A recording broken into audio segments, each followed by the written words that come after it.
बिस्मिल्लाहिर्रहमानिर्रहीम। अस्सलाम वालेकुम। वेलकम करता हूँ जी Green World slimming care package advance by Green World business school की तरफ से सब पार्टिसिपेंट को मैं वेलकम करता हूँ। और मुझे उम्मीद है कि आपको मेरी स्क्रीन दिखाई दे रही होगी और आप मेरी आवाज़ को सुन रहे होंगे। आज का टॉपिक इंतहाई इंपॉर्टेंट टॉपिक है क्योंकि इस वक्त पाकिस्तान के अलावा पूरी दुनिया को ओबेसिटी और वेट गेनिंग का मसला दरपेश है। और इससे कैसे निपटा जाए, तो इसमें आप लोगों को बहुत इंपॉर्टेंट टिप्स दी जाएगी। कोशिश करें कि इंशाल्लाह जो भी इंपॉर्टेंट पॉइंट्स से अपने साथ पास नोटेड डाउन करवाएं। और जो भी इसके अंदर काफ़ी सारी ऐसी बातें हैं जो आपकी सेहत के लिए इंतहाई इम्पॉर्टेंट है। जैसे कि आपको मालूम है कि ओबेसिटी और वेट गेनिंग एक खामोश कातिल है और बीमारियों की जड़ और बीमारियों की माँ अगर इसको कहा जाए तो गलत नहीं होगा। तो लेट्स बिगिन। सबसे पहले तो बात यह है कि ओबेसिटी है क्या। ओबेसिटी दरअसल जो है ये एक बॉडी की एक स्टेटस है जिसके कई काजेज हो सकते हैं। और उसमें से एक काज ये है कि जो एक्स्ट्रा कैलोरीज है वो आपके जिस्म के अंदर जमा हो जाती है फैट की शक्ल में, और उसके बाद वो फैट्स जिसको आप कंज्यूम नहीं करते और स्टोर हो जाते हैं वो ओबेसिटी की शक्ल इख्तियार कर जाती है। एक है ओवरवेट और एक है ओबेसिटी। ओवरवेट जो है वो इतना रिस्की नहीं है जितना ओबेसिटी रिस्की है, कि जब एक बॉर्डर है उसको जब आप क्रॉस कर जाते हैं तो आप ओवरवेट से चले जाते हैं ओबेसिटी की तरफ। जो फैट्स जमा हो रहे हैं इसमें आजकल जो फूड्स के अंदर शुगरी चीजें हैं उसको हम खाते हैं, फिर उसको हम डाइजेस्ट नहीं करते। क्योंकि पुराने जमाने में हमारे जो बुजुर्ग होते थे वो खाना खाते थे लेकिन फिजिकल एक्टिविटीज उनकी इतनी ज्यादा होती थी कि वो उनको डाइजेस्ट कर देते, और वो जो एक्सेस ऑफ फैट्स और एनर्जीज और कार्बोहाइड्रेट्स थे वो डिजोल्व हो जाते हैं। तो लिहाजा आजकल के जो सेडेंटरी लाइफस्टाइल है कि लोग मेहनत ज्यादा नहीं करते, पैदल चलना, यानी कि अगर 1 किलोमीटर का रास्ता है तो उसके लिए भी गाड़ी है, तो इसलिए ये सारी जो चीजें हैं वो फैट की शक्ल इख्तियार कर चुकी है। एक बीएमआई जो है जिसको बॉडी मास इंडेक्स कहा जाता है, अगर वो 25 तक है तो आप मतलब है कि ठीक, यानी कि 24.9 तक है तो आप ठीक है, लेकिन जब ये 25 को क्रॉस कर जाते हैं तो आप ओवरवेट हो जाते हैं। ठीक है, लेकिन अगर आप 30 को क्रॉस कर जाते हैं बीएमआई आपकी जो है तो वो आप ओबेसिटी की तरफ चले जाते हैं, जो अभी हम इंशाल्लाह डिस्कस करेंगे वन बाय वन डिटेल में। अब जो ओबेसिटी है उसकी जो काजेस है वो क्या है। सबसे पहले है सेडेंटरी लाइफस्टाइल, यानी आप ऐसे भी लोग होते हैं कि जो दफ्तरों के अंदर घंटों तक वो अपने रिलैक्स चेयर पे बैठे होते हैं और वो काम नहीं करते हैं, तो इसलिए वो गेन कर जाते हैं वेट। अनहेल्दी ईटिंग हैबिट्स, कुछ ज्यादा मकदार में फूड खाना, बेसरखूर जिसको कहते हैं, खासकर जो हमारे आजकल कूल ड्रिंक्स है जिसमें चीनी की मकदार बहुत ज्यादा है और जो कैलोरीज इसमें बहुत ज्यादा होते हैं जिसको आप डिजोल्व नहीं करते हैं। और अनहेल्दी हैबिट्स के अंदर जो जंक्स फूड है वो आप खाते हैं, उसके अंदर काफी सारी ऐसे फैट्स और फ्री रेडिकल्स होते हैं जो आपके जो जिस्म के जो सेल्स है न सिर्फ वो टूट टूट के शिकार हो जाते हैं बल्कि फैट्स भी जमा शुरू हो जाते हैं। लेक ऑफ फिजिकल एक्टिविटीज जो है कि एक्सरसाइज नहीं है, आपकी वॉकिंग नहीं है। जब आप एक्सरसाइज नहीं करते, मेहनत नहीं करते, मशक्कत नहीं करते, वॉकिंग नहीं करेंगे और खाना खाएंगे और वो खाना उस वक्त आप खाते हैं कि आपको भूख ही नहीं है, तो आप ओबेसिटी की तरफ चले जाते हैं। इनसफिशिएंट स्लीप जो है इस पर भी आगे मैं जिक्र करूंगा कि जो स्लीपिंग डिसऑर्डर्स है ये भी आपकी ओबेसिटी में बहुत ज्यादा किरदार अदा करते हैं। और क्योंकि जिस वक्त आप कम नींद लेते हैं तो इंसुलिन जो पेंक्रियाज है उसके ऊपर लोड पड़ता है, और बहुत ज्यादा इंसुलिन की वजह से जो है ना वो आप ओबेसिटी की तरफ चले जाते हैं। स्ट्रेस और एंजाइटी और डिप्रेशन, ये भी एक इंतहाई इम्पोर्टेंट नुक्ता है। उसको अगर आप समझना चाहें तो बिल्कुल आप समझ सकते हैं कि जब आप स्ट्रेस लेते हैं, एंजाइटी लेते हैं, तो अ, जो कॉर्टिसोल लेवल है वो आपका इंक्रीज होता है। अब कॉर्टिसोल क्या चीज है कि ये एक स्टीरॉयड हार्मोन है जो कि एड्रेनल ग्लैंड से पैदा होता है, और जो एड्रेनल ग्लैंड है वो आपकी किडनी के बिल्कुल टॉप पे वाक़या है। अब जो एड्रेनल ग्लैंड है वो क्या करता है कि जो स्ट्रेस को मैनेज करते हैं, और ब्लड शुगर को भी कंट्रोल करते हैं, और आपकी जो स्लीपिंग साइकिल है उसको भी इंप्रूव करता है।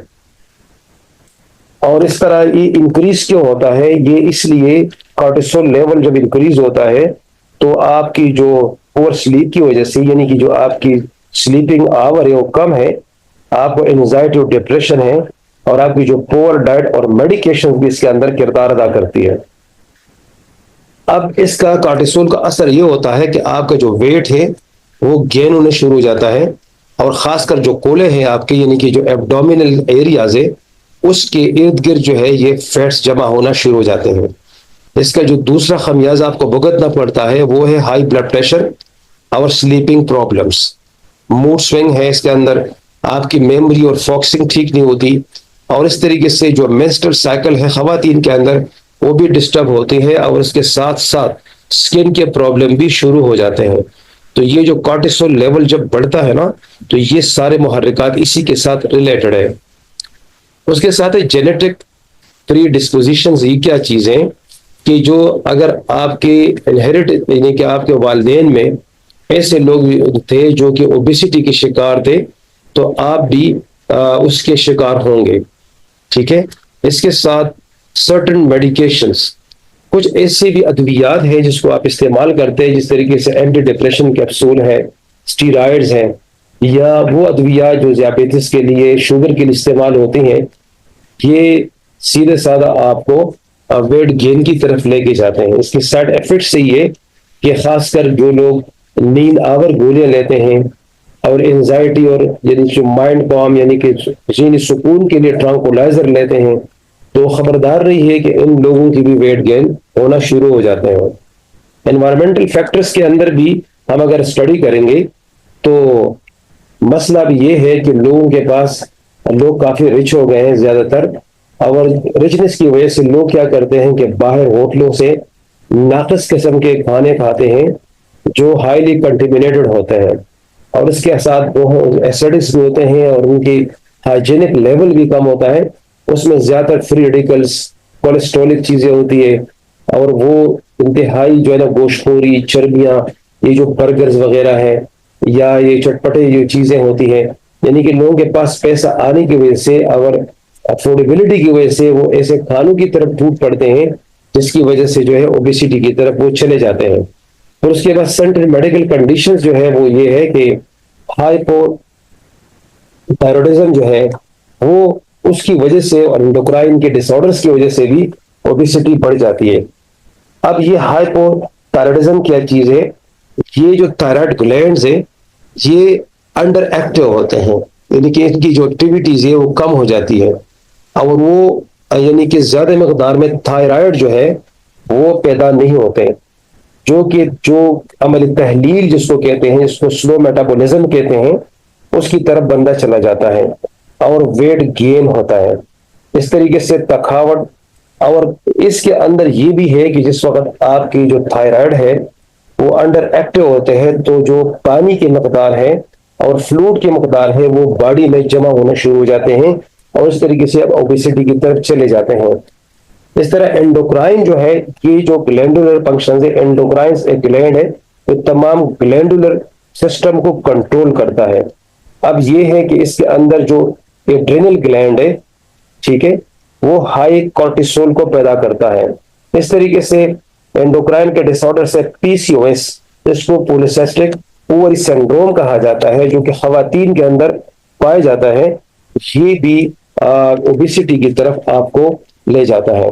इस तरह इंसुलिन की जो रेजिस्टेंस है, जब आप टाइप 2 डायबिटीज की तरफ चले जाते हैं और आपके जो सेल्स है वो सही तरीके से खुलते नहीं है ताकि वो जो एनर्जी है कार्बोहाइड्रेट से उसको एब्जॉर्ब कर सके, तो जो एक्सेसिव शुगरी जो है ना वो यानी कि होता है, चीजें होती है, वो आपके ब्लड स्ट्रीम के अंदर जमा होना शुरू हो जाती है और आप ओबेसिटी की तरफ चले जाते हैं।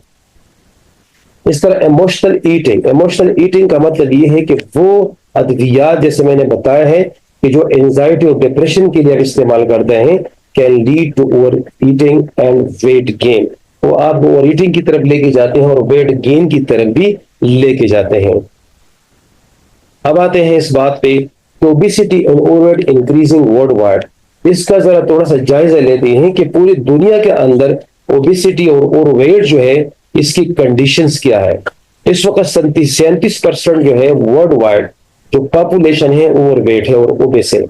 और मजे की बात यह है कि 33 साल हो चुके, पूरी दुनिया के अंदर 200 मुल्कों में से कोई ऐसा मुल्क नहीं है जो ओबेसिटी पे उसने कंट्रोल किया है।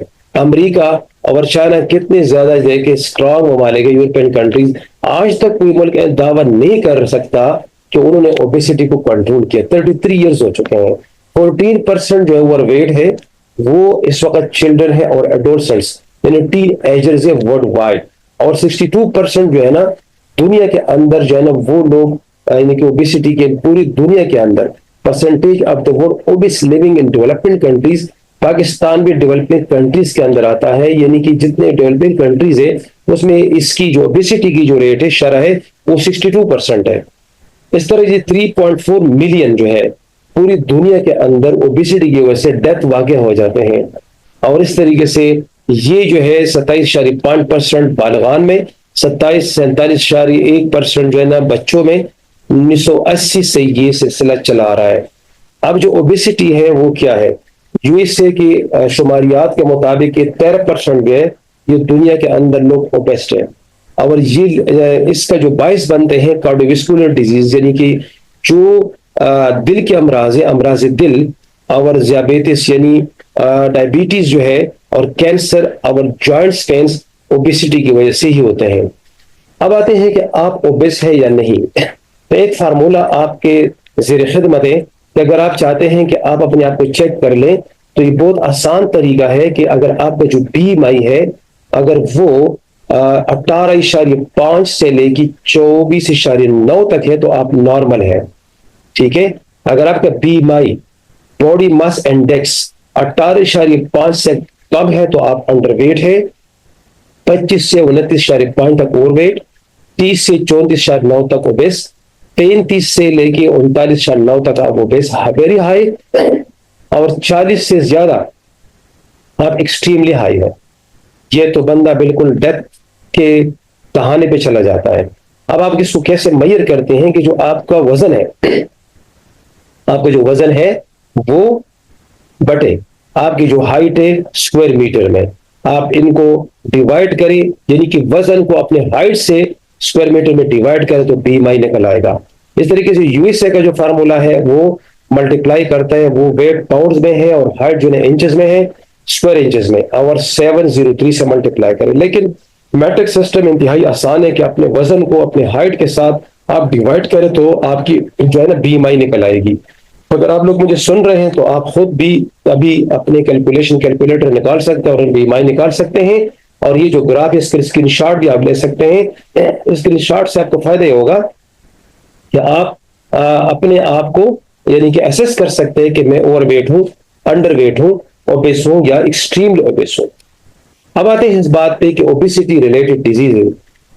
इसके अंदर जो है ना स्लीप एपेनिया है जिसपे मैं अभी आपसे इंशाल्लाह बात करूंगा, इसकी किस्में आपको बताऊंगा। High blood glucose type 2 diabetes की वजह से आप जो है यानी कि इसकी वजह से ओबेसिटी होती है। High blood pressure, high disease and stroke, high blood lipid and fatty liver और आर्थोआर्थ्राइटिस एंड गाउट, ये जी तोहफे हैं किसकी, ओबेसिटी की। जो लोग ओबेसिटी की तरफ चले जाते तो इन बीमारियों के लिए भी तैयार हो जाएं जो कि इंतहाई मोहलिक बीमारियां हैं। अब आती है ओबेसिटी एंड स्लीप एपनिया, ये क्या चीज है। ये इस तरह है कि इसके अंदर मुख्तलिफ किस्म के एपनियाज हैं जो कि मैं आपको बताना चाहता हूँ। सबसे पहले है वो आप अपने आप को कैसे चेक कर सकते हैं। यानी कि अगर आपका जो नेक है उसका सर्कमफेरेंस जो है वो 17 इंचेस है या ग्रेटर है, ठीक है, and women with neck circumference जो है वो 16 इंच है। इस तरीके से आप लोग किसी जगह जाते हैं और आप लोग अपने लिए कोई शर्ट वगैरह खरीदते हैं तो आप वो जो दुकानदार है उसको कहते हैं कि जी मैं जो इंची टेप से मैंने जो है ना मेजरमेंट करें कि मेरा कॉलर कितना है, समझ आई मेरी बात। तो वो फिर बताते हैं आपको। अगर आपका जो नेक है ना, आप इंची टेप ले लें और नेक के इर्द गिर्द जो है ना इसको रोटेट करें। अगर 17 इंचेस है तो फिर तो आप बिल्कुल आप ग्रेटर ओबेसिटी की तरफ जा रहे हैं। लेकिन अगर 16 इंच है तो इसका मतलब ये है फिर ये औरतों के अंदर और 17 जो है ना मर्दों में, इससे कम होना चाहिए, ठीक है। और अभी जो जहां तक स्लीपिंग एपनिया का ताल्लुक है वो इस तरह है कि OSA किसको कहते हैं, ऑब्स्ट्रक्टिव स्लीपिंग एपनिया, ठीक है। ये कॉमन टाइप है। और ये जो आप लोग बताए कि ये जो खराटे लोग लेते हैं स्नोरिंग करते हैं ना, वो क्यों करते हैं, वो इसलिए करते हैं कि जो थ्रोट्स के जो मसल्स हैं वो रिलैक्स हो जाते हैं, क्योंकि ग्रेविटी की वजह से जो है ना नीचे की तरफ वो रिलैक्स होकर चलते हैं और वो जो ईयर वेज है उसको ब्लॉक कर जाते हैं। और जब एक ओबिस बंदा, एक मोटापे का शिकार बंदा सांस लेता है तो खराटों की शक्ल से गुजरता है, ठीक है। इस तरीके से सेंट्रल स्लीपिंग एपनिया भी है, CSA, जो कि मैं एक एडिशनल इंफॉर्मेशन आपको देना चाहता हूं। और वो ये है कि ये क्या चीज है कि ये जो हमारा जो दिमाग है वो सिग्नल देता है, ठीक है। और प्रॉपर तरीके से जब सिग्नल मसल्स को नहीं जाते, ठीक है, और वो मसल्स कौन से हैं, वो आपके जो ब्रीदिंग कंट्रोल मसल्स हैं। जब आपके दिमाग से जो है ना सही तरीके से सिग्नल नहीं जाते, यानी कि मोटापे की वजह से, ठीक है, तो आप फिर भी मतलब भी किस तरीके से खराटे लेते हैं। और एक कॉम्प्लेक्स स्लीपिंग एपनिया जो कि नंबर 1 और नंबर 2 को मिला के बनता है। इस तरह ओबेसिटी इन टाइप 2 डायबिटीज और ओबेसिटी का आप एक दूसरे के साथ गहरा ताल्लुक है, ठीक है। अगर एक बंदा टाइप 2 की तरफ जा रहा है तो वो ओबेसिटी की तरफ भी जा रहा है, एक बंदा ओबेसिटी की तरफ जा रहा है तो वो टाइप 2 की तरफ जा रहा होता है, क्योंकि इन दोनों के दरमियान ये होता है कि जो इंसुलिन है उसकी रेजिस्टेंस हो रही होती है, जैसे मैंने पहले बताया। और वो बजाय कि सेल्स के अंदर दाखिल हो, वो ब्लड स्ट्रीम के अंदर दाखिल होता है और आप ओबेसिटी के शिकार हो जाते हैं और एनर्जी लेवल आपकी तो कम रहती है लेकिन आपके फैट्स बढ़ना शुरू हो जाते हैं। उसके साथ साथ जी ओबेसिटी का हाई ब्लड प्रेशर और लिपिड और फैटी लीवर के साथ भी गहरा ताल्लुक है।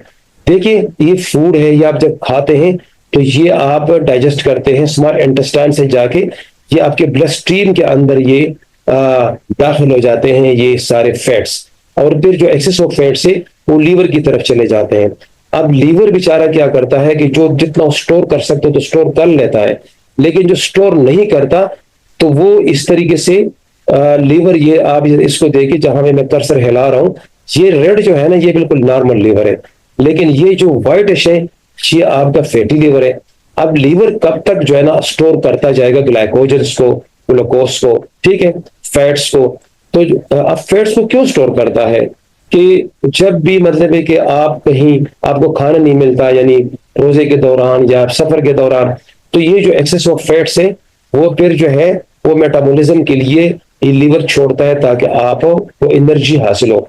लेकिन इतना भी ज्यादा नहीं कि हर वक्त बेसियारखोरी की वजह से और बहुत ज्यादा इंटेक की वजह से अगर लीवर फैटी हो जाए तो जो एक्सेस ऑफ फैट से ये फिर होता क्या है कि दोबारा आपके ब्लड स्ट्रीम में दाखिल होता है और जगह जगह पे आपके जो फैट्स है वो कमुलेट होते हैं, जिसको फैटी लीवर कहा जाता है।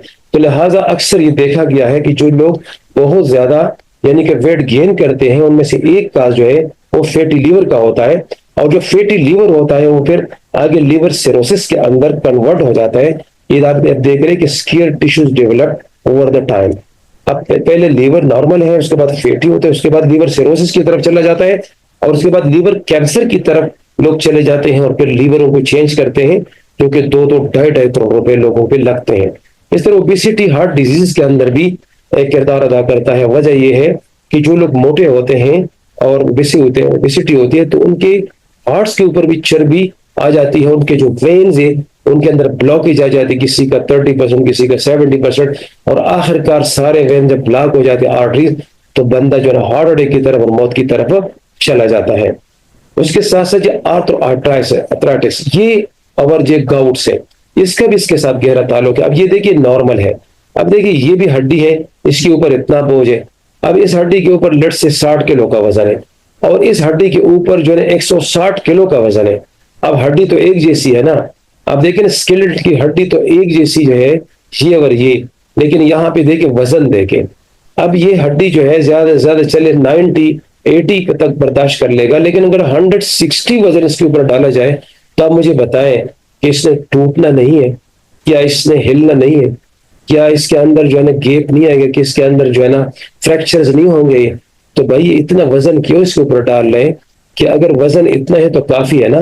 तो लिहाजा बहुत ज्यादा लोग ऐसे हैं जो कि ओबेसिटी के शिकार हो जाते हैं, और फिर वो आर्थराइटिस की तरफ और गाउट्स की तरफ और यूरिक एसिड के क्रिस्टल की तरफ जो है वो चले जाते हैं।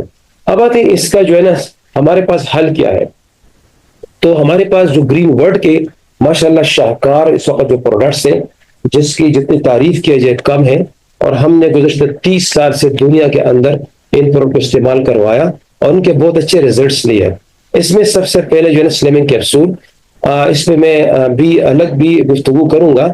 ये क्या करता है कि ये सप्रेस एपिटाइट, ये ना भूख को जरा कम करता है, क्योंकि जब बंदा ज्यादा भूखा हर वक्त रहता है तो ज्यादा खाता है, और उसकी वजह से जो है वो बहुत ज्यादा वेट गेन करता है, और एडिपोज जो है ना डिकम्पोज करता है। अब एडिपोज क्या चीज है कि ये जो बॉडी है ना, इसके अंदर नेचुरल फैट होते हैं, और ये जो स्किन है बिल्कुल अंडर द स्किन ये स्टोर होते हैं, इसको एडिपोज कहते हैं। इसको वो तहलील करता है, यानी कि आपके स्किन के नीचे जो चर्बी की लेयर बनती है दैट इज कॉल्ड एडिपोज, ठीक है। और वो उसको ये जो स्लिमिंग कैप्सूल है वो उसको रिमूव करता है, और इस तरीके से जो ये इजाफी जो हरारत है उसको भी खत्म करता है, और जो तहलील का अमल है, चर्बी को गिलाने का अमल है, उसको तेज करता है। इस तरीके से प्रो स्लिम पी जो है ये भी फंक्शन प्रमोट करते हैं लीवर का, खासकर जो गैस्ट्रो इंटेस्टाइनल सिस्टम है उसको मजबूत करता है, बेहतर बनाता है। और ये जो है वो आपकी जो बॉडी के अंदर और स्टमक के अंदर जो एक्सेस ऑफ फैट्स स्टोर होते हैं, जो खाने पीने आप करते हैं, और उसके वो जो रिमेनिंग्स होती है, ठीक है, रिमेन्स होती है, उसको ये स्पेल आउट करते हैं। लिपिड क्यूरिटी भी इसमें बहुत अच्छा किरदार अदा करते हैं, कि उसके बाद क्योंकि ये ब्लड की जो विस्कोसिटी है, ब्लड की जो लजूचियत है, ब्लड का जो गाढ़ापन है, उसको ये पतला करता है, और उसके साथ साथ ये जो कॉर्निक हार्ट डिजीज या फैटी लिवर की डिजीज है उससे भी आपको बचाता है। ब्लूबेरी स्लिमिंग बॉडी यहाँ लगे, लेकिन मैं इसकी जगह रिकमेंड करूंगा कि ब्लूबेरी टी और ब्लूबेरी जूस। ब्लूबेरी जूस के अंदर जो है ना 20 के करीब एंथोसायनिन्स है, और ये न्यूट्रलाइज करते आपकी जो फ्री रेडिकल्स है। आपको पता है कि जो सेल्स है इसके इर्द गिर्द 2 इलेक्ट्रॉन्स जो है वो पेयर में रोटेट होते हैं। जब आप जंक फूड और इस तरीके से गलत चीजें खाते हैं जिसके अंदर फ्री रेडिकल्स और फासिद मादे होते हैं, तो वो क्या करता है, सेल से एक इलेक्ट्रॉन को स्टील करके उसको एम्बेलेंस करते हैं, और इस तरीके से सेल्स की डेथ वाक़या हो जाती है।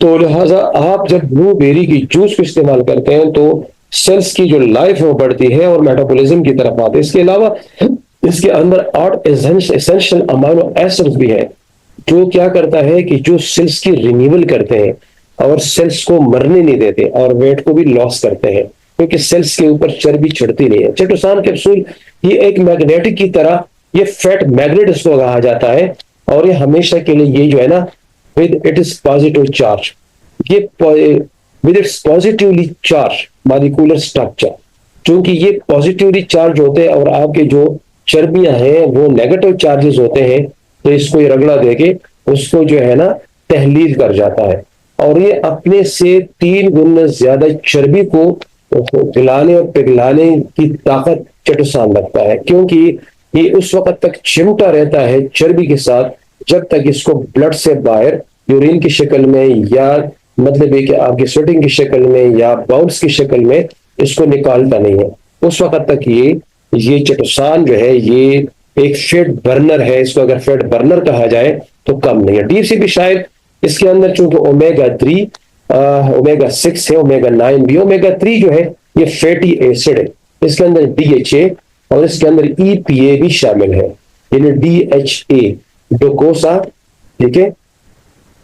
और ये एक ऐसे एसिड है हेक्सोनिक, यानी कि डोकोसा हेक्सोनिक एसिड जो है, ठीक है, ये एक ऐसे एसिड है जो कि आपकी जो ट्राइग्लिसराइड है उसको तोड़ता है। एक होता है LDL जो बैड कोलेस्ट्रॉल है, ठीक है, और एक है ये ट्राइग्लिसराइड जिसको TG कहा जाता है। अब TG को गलाना पिघलाना ये किसी भी मेडिसिन की बस की बात नहीं है।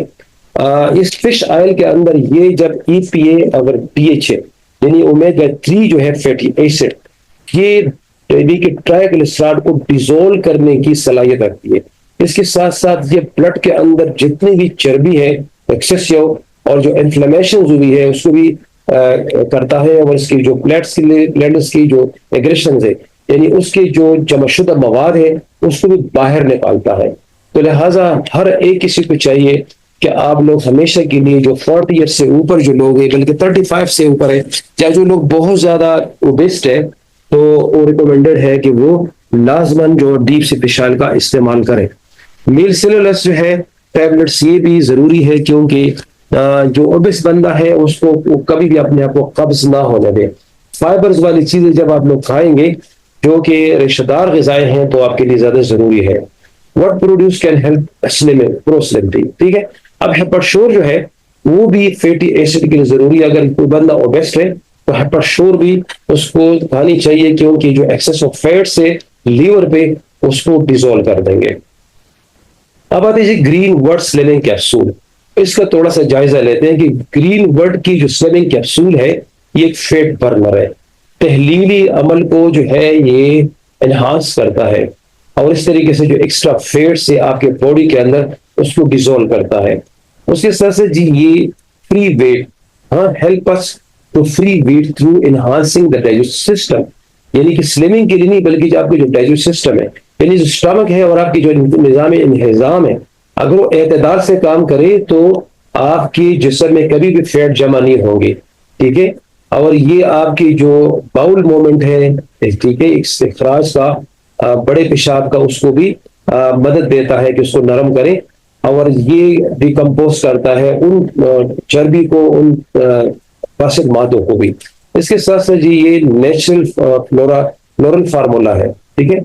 और ये बिल्कुल जो लोग कभी कभी मुझसे पूछते हैं कि जी इसके बाद भी हम मोटे होंगे, तो मजे की बात यह है कि ये रिबाउंड नहीं होता। बंदा एक दफा जब इसको इस्तेमाल करे और ये आपके फेट को जला दे तो आप फिर रिबाउंड नहीं होंगे। फिर उसके बाद एहतियात करनी चाहिए, जरा आप लाइफ स्टाइल को चेंज करें। और बाज़ औक़ात अपने आप को लोग स्लिम तो करते हैं लेकिन रिंकल बन जाते हैं, स्किन के अंदर ना रिंकल्स बनते हैं, तो ये रिंकल नहीं बनने देते, ठीक है। ये ब्यूटिफिकेशन के अंदर भी करता है इजाफा। उसके बाद ये प्रोस्लिम टी है स्लिमिंग के लिए, कि ग्रीन वर्ड की प्रोस्लिम टी जो है ये लिपोलाइटिक एंजाइम्स जो है ना वो एक्सेलरेट करता है। अब ये क्या चीज है, लिपोलाइटिक एंजाइम्स जो है ये पेंक्रियास यानी कि ये जो है ना आपका लबलबा और मैदा और सलीवा जो लुआब दोहन है इसमें पाया जाता है। ये हेल्प करता है डाइजेशन में और स्मॉल इंटेस्टाइन के अंदर, ठीक है। और इस तरीके से ये ब्रेक डाउन करता है फैट की, जो फैट की स्ट्रीम है उसमें ब्रेक डाउन करता है, यानी कि उसको तोड़ता है चर्बी को। उसके साथ साथ जी ये लॉन्ग टर्म कंजम्पशन अगर आप इसके करेंगे तो इसके कोई साइड इफेक्ट्स नहीं है। बाज़ औक़ात लोग कहते हैं कि कब तक इस्तेमाल करेंगे, तो जब तक आप बीसीआर पूरी करेंगे, जब तक आप ये चटपटे ग़िज़ाएं करेंगे, मुरगन ग़िज़ाएं करेंगे तो पीते जाएं। आप जब यार जब ब्लैक टी पीते हैं, जब ग्रीन टी पीते हैं, रोजाना पीते कि नहीं पीते, तो फिर इसके बारे में क्यों पूछ रहे हैं कि रोजाना पियेंगे। तो आप शिफ्ट हो जाइए, आप ब्लैक टी ना पिए, इसको पिए, आप ग्रीन टी या दूसरी टी को छोड़ दे, इसको आप पीना शुरू करें और इसको एक मामूल बनाएं। इसके साथ साथ जी हमारे पास एक और ये टिप्स मैं आपको देना चाहता हूं कि आप अपने स्लिमिंग को कैसे बेहतर बना सकते हैं। तो अल्टरनेटिव डे फास्टिंग ADF ये आप करें। अब देखिए 5-2 डाइट, यानी कि देखिए यहाँ पे मैं आपको बताना चाहता हूँ, ये तो अंग्रेजों की तहकीक है, चाइनीज की तहकीक है। रसूलुल्लाह सल्लल्लाहु अलैहि वसल्लम पीर को और जुमेरात को रोजा फरमाते थे और 5 दिन जो है ना वो अफ्तार करते थे। 5 दिन आप सल्लल्लाहु अलैहि वसल्लम जो ना 5 दिन यानी कि रोजे में नहीं होते थे और 2 दिन रोजे में होते हैं। अब मुझे अब ये बताएं कि चाइनीज और अमेरिकी ने तहकीक किया है कि अगर आप इंटरमीडिएट फास्टिंग रखेंगे मंगल पीर को और थर्सडे को, तो आप कभी भी मोटा नहीं हो सकते। और द 1688 मेथड्स ये भी इस्लाम से नाखस किया है, क्योंकि जब हम रोजे में होते हैं तो 16 घंटे हम नहीं खाते और 8 घंटे हम खाते हैं, यानी कि अफ्तार से लेकर सहरी तक। तो देखिए इसके अंदर जो लीवर है वो रेस्ट करता है।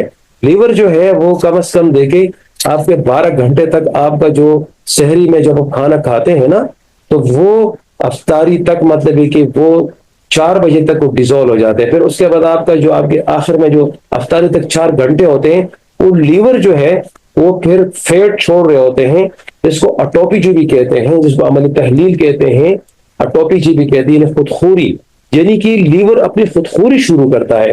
तो देखिए अल्लाह ताला ने अगर रमजान के मुबारक के रोजे फर्ज किए और इंटरमीडिएट फास्टिंग हुजूर सल्लल्लाहु अलैहि वसल्लम की रवायतों से मिलता है, तो देखिए इस्लाम जो है ना दीन फितरत है, इस्लाम के अंदर जो चीज आपको बताई जाती है अगर इस पे आप इंशाल्लाह पाबंदी करेंगे तो आप कभी भी नेवर नेवर आप जो है वो मोटापे के शिकार नहीं हो सकते। और उसके साथ साथ जी हम ये है कि जब हम खाना खाएंगे तो तो बैठकर खाना खाएं, ठीक है। और बहुत ज्यादा खाने से अवॉइड करें और स्लो खाएं, ठीक है, ज्यादा चबाएं। आपको पता है कि दांत आपके 32 है ना, सबके 32 दांत है, तो 32 मरतबा तो कम से कम खाने को चबाना चाहिए। जो लोग कम से कम 32 मरतबा खाने को चबाते हैं ना वो मोटे नहीं होते ना। तो हम क्या करते हैं कि जल्दी जल्दी जल्दी के अंदर जो है वो रगड़ देते हैं स्टमक को, ठीक है। तो दांतों से भी थोड़ा सा ना टाइम ले लिया करें। ईट प्रोटीन ब्रेकफास्ट में करें और शुगर को कट ऑफ करें। इस तरीके से स्लीपिंग जो है उसको बेहतर बनाए कि जो लोग सही तरीके से स्लीपिंग की तरफ नहीं जाते तो भी मोटापे के शिकार हो जाते हैं। और आखिर में last but not the least, benefits of slimming down. आप अपने आप को स्लिम क्यों रखें? Reducing the risk of heart diseases. अब मैं देखें, मैं आपको अभी एक लेक्चर दे रहा हूँ। अभी मैंने जो है ना जब अपना BMI चेक किया तो मेरा BMI 24.3 है। मेरी जो है ना इस वक्त मतलब कि एज 61 है और मेरा जो कद है वो 5 फुट 11 इंच है, ठीक है। और इस तरीके से जो वजन है वो 78 है। अब जब मैंने इसको चेक किया तो अल्हम्दुलिल्लाह बिल्कुल नॉर्मल के टॉप पे मेरा वजन है, क्योंकि मैं खुद ही इस्तेमाल करता हूँ। मैंने अपनी पर्सनल शेयरिंग भी कर दी कि इस वक्त मेरे जो BMI है वो 24.3 है, जबकि 24.9 तक आप नॉर्मल होते हैं। तो अगर मैं खुद आपको लेक्चर दे रहा हूँ इससे, इसका मतलब है कि मैं खुद इसका दलील हूं और मैं खुद इस तरह कर रहा हूं। तो लिहाजा आप स्लिमिंग अपने आप को क्यों करें? आप अपने आप को स्लिम इसलिए करें, reduce the risk of heart disease. इस तरह आप जो है हार्ट अटैक से बच सकते हैं और स्ट्रोक से बच सकते हैं मेरे भाई, ठीक है। ये डेथ की तरफ आपको लेके जाते हैं। अपने आप को और अपने जो है ना रिश्तेदारों को बचाएं, अपने अजीजों को बचाएं। और कोई बंदा मतलब है कि अभी इस लेक्चर के बाद कोई मुझे मोटापे का नजर ना आए, ठीक है ना। और इसके बाद ये कैंसर को भी रिड्यूस करता है। उसके बाद नॉन इंसुलिन डिपेंडेंट डायबिटीज, ये आप जो लोग इंशाल्लाह अपने को स्लिम रखेंगे वो शुगर की तरफ नहीं जा सकते। और उसके बाद आपकी जो जॉइंट पेन टेंशन इससे भी बचेंगे आप। उसके बाद आपकी इंक्रीजिंग एनर्जी लेवल भी आपकी ठीक होगी, सुस्ती के शिकार नहीं होंगे।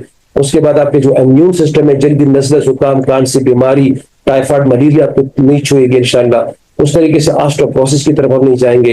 इनफर्टिलिटी रिस्क आपकी जो है ना यानी कि जो मर्दाना जिनसी कमजोरी का है या बेऔलादी का है, अक्सर जो ओबिसिटी की वजह से जो है ना मर्दाना जिनसी कमजोरी और बेऔलादी का सामना करना पड़ता है। और आपके अंदर जो है ना खून की जो कमी का रिस्क है वो भी नहीं होगा और आप एक बाएतमाद नजर आते हैं शख्स, ठीक है। और इस तरीके से आप एनर्जी से भरपूर जिंदगी गुजारते हैं।